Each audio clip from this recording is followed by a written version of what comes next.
여러분 안녕하세요. 반갑습니다. 저 토목달 리딩 강의를 담당하고 있는 저는 김정훈 강사입니다. 지난 시간에 저희가 이제 Part 5의 공략 팁스에 대해서 이제 이야기를 했잖아요. 자, 그럼 뭐 여러분들도 예상하시다시피 자, 이번 시간에는 이제 Part 6에 대한 이야기를 좀 하면 되겠습니다. 자, Part 6는 한 절반 정도가 Part 5하고 똑같아요. 자, 그래서 중복되는 이야기들이 있겠죠. 자, 그것들은 생략하고 Part 6만의 특성에 대해서 이제 지금부터 이야기를 할 것이고요. 따라서 논리적으로 예측할 수 있는 것은 강의의 러닝 타임이 5보다는 좀 줄어들 것이다. 뭐 이런 거 여러분들이 예측해 보실 수 있겠습니다. 자, 그러시면 본격적으로 시작해 보도록 할까요? 자, 일단 그 Part 6는요. 지문이잖아요. 단문이 아니고 지문 안에 공란이 4개가 뚫려 있는데 블랭크가 4개가 있는데 그중에 하나는 우리가 빈칸 추론이라고 해가지고 자, 앞문장과 뒷문장을 연결할 수 있는 적절한 문장을 찾아라 라고 하는 유형이 하나 있을 거예요. 그것은 완전히 totally different type이에요. 그래서 완전히 다른 타입이기 때문에 따로 설명이 필요하고요. 나머지 3개는 어때요? 대신에 자, 그 똑같다는 거죠. 구조 및 어형, 어법, 어휘의 3가지 유형이 똑같이 출제가 됩니다. 따라서 이 3문제를 풀이하는 방식은 Part 5하고 똑같을 수밖에 없죠.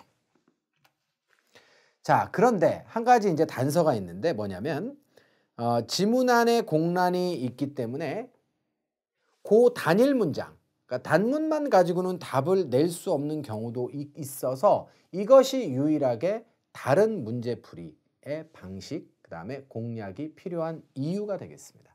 단문 안에 모든 근거를 다 주지 않아요?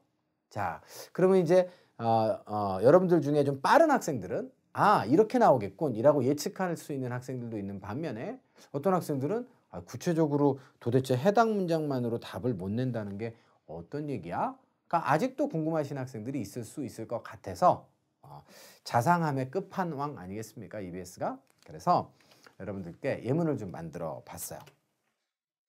자, 보시면요. 이렇게 돼 있습니다. 자, she's blank now. 예문은 간단할수록 좋죠. 자, 그래서 그녀가 어떻단데 일단 선택지는 모두가 다 형용사 맞죠. 자, 그리고 여러분들 뜻 모르는 거 있어요? 행복하고 슬프고 화나고 긴장된 거잖아요. 그래서 이제 어휘 문제로 판단을 하고 빈칸에다가 이제 집어넣으려고 해봤어요. Part 5 같았으면 답이 나와야 되는 거거든요. 요 단일 문장 가지고. 그런데 답이 안 나와요. 그녀는 현재 기쁠 수도 있고 슬플 수도 있고 화가 날 수도 있고 긴장될 수도 있는 거거든요. 이게 바로 Part 6만의 고유한 그런 문제 유형이 되는 거예요. 그래서 똑같은 어휘 문제가 나오고 똑같은 어법 문제가 나오고 똑같은 구조 문제가 나오고 구조 문제는 뭐 예외가 되겠습니다만 어휘나 어법 문제의 경우 자, 단일 문장에 정답이 안 나올 수도 있다. 자, 그렇게 되면 어떻게 해야 돼요? 앞과 뒤의 내용을 참고해서 여러분들이 정답을 끌어내셔야 됩니다. 자, 그러시면 다음 문장 한번 보실까요? 자, 이렇게 돼 있어요.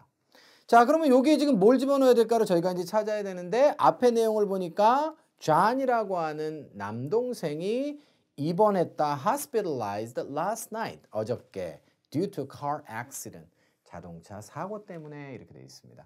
자, 이런 전제 조건을 줬을 때 그녀의 지금 현재 감정 상태는 뭐가 될까요? 남동생이 사고가 났으니 당연히 슬픈 상태이겠죠.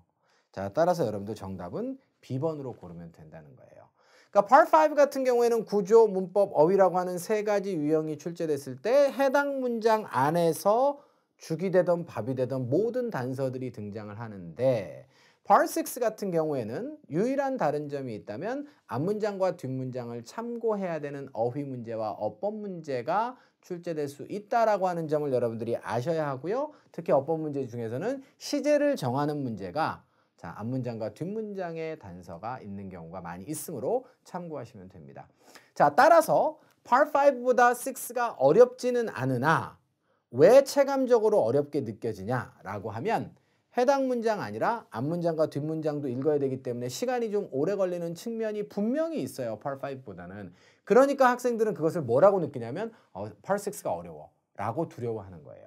근데 사실은 빈칸 추론을 제외하고는 어렵지 않아요. 자, 그러니까 여러분들이 쫄지 마시고 쫄면 5,500원인가요 요즘에? 네, 그런데 쫄면 안 되고요. 자, 자신 있게 한 문제 한 문제를 공략하시면 되겠습니다. 자, 그러시면 다음으로 좀 넘어가시고요. 두 번째인데요. 두 번째로 빈칸 추론 문제가 나오기 전까지는 지문의 내용을 꼼꼼히 읽으면서 문제를 풀어주세요 라고 제가 제안을 드렸거든요. 그 얘기는 뭐냐면 예전 같은 경우에는 빈칸이 뚫려져 있는 해당 문장을 가지고 문제풀이를 시도했어요. 그리고 만약에 답이 안 나오면 앞문장과 뒷문장 정도만 참고했거든요.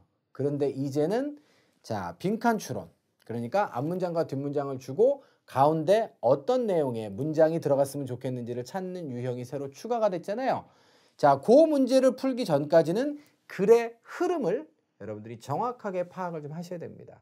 그래서 이메일의 경우에는 발신자와 수신자, 날짜, 제목까지도 여러분들이 꼼꼼하게 읽으시면서 글의 흐름을 파악하셔야 빈칸 추론 문제를 훨씬 더 정확하게 풀 수 있어요. 얘는 날짜가 안 맞아서 오답이야. 이런 식으로 여러분들이 날짜만 하나 보더라도 오답을 가려줄 수가 있는 것이거든요. 이런 측면이 있기 때문에 제안 드립니다. Part 6의 공략 팁스 중 두 번째는 빈칸 추론 문제가 나오기 전까지는 꼼꼼하게 읽으세요. 흐름을 정확하게 파악하세요가 되겠습니다. 대신에 빈칸 추론이 첫 번째나 두 번째 문제로 등장하는 경우도 있거든요. 그러면 세 번째나 네 번째 문제를 풀 때는 지문 전체를 다 읽지 않고 다시 한번 해당 문장만 가지고 문제풀이를 시도하셔도 괜찮겠습니다. 자, 그리고 이제 마지막으로 여러분께 드리고 싶은 이제 팁은 뭐냐면